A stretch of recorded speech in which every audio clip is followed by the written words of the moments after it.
Bonjour, je suis Olivier et je vais vous expliquer aujourd'hui comment faire une portabilité de numéro chez OVH.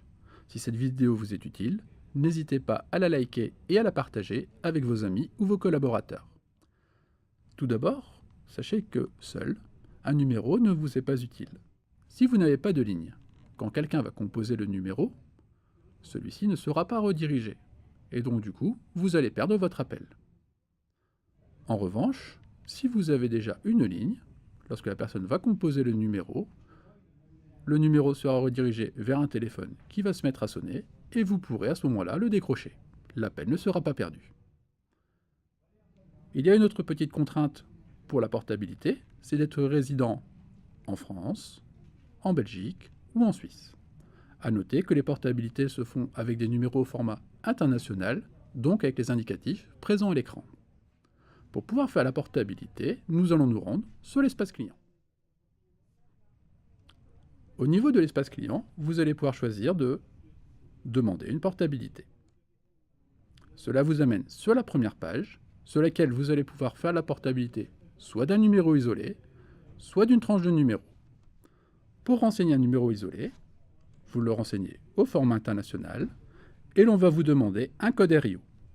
Si vous ne le connaissez pas, vous pouvez l'obtenir simplement en appelant depuis la ligne associée au numéro au 3179. Si vous souhaitez faire la commande d'une tranche de numéro, le numéro à renseigner est ce qu'on appelle la tête de ligne, et vous pourrez choisir de porter l'intégralité de la tranche ou certains numéros de cette tranche. Mais dans ce cas, vous devrez les renseigner un par un au format international. Je précise qu'il vous sera demandé également un mandat de portabilité. Enfin, vous pourrez choisir la date de portabilité, soit en choisissant au plus tôt, et dans ce cas, c'est dès que l'opérateur cédant peut nous le donner que nous le récupérerons, ou vous pouvez choisir la date, par exemple pour anticiper un déménagement. Dans ce cas, vous n'avez qu'à choisir dans le petit calendrier la date que vous souhaitez. Vous pouvez ensuite passer à la page suivante. Sur la deuxième page, vous allez devoir renseigner vos informations personnelles et l'adresse d'installation de la ligne. Faites très attention, c'est souvent là qu'il y a des erreurs. Nous attendons de vous de renseigner le nom et l'adresse qui sont connus chez l'opérateur cédant. Munissez-vous d'une facture, c'est beaucoup plus simple pour compléter correctement ce formulaire. Sur la troisième page, vous allez pouvoir associer une ligne à votre numéro.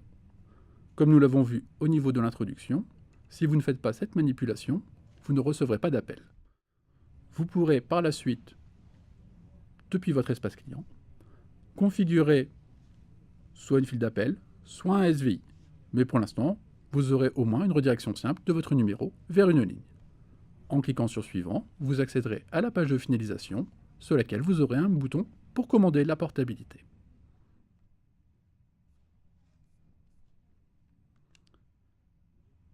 Au cas où vous auriez besoin d'aide pour faire la portabilité, n'hésitez pas à consulter nos guides sur docs.ovh.com ou à contacter le support, soit au 1007, soit en passant par le chatbot. Il vous sera demandé d'avoir une facture à portée de main, donc n'hésitez pas à l'avoir avec vous avant de nous appeler. C'était Olivier concernant la portabilité des numéros chez OVH. Je vous remercie et je vous dis à bientôt.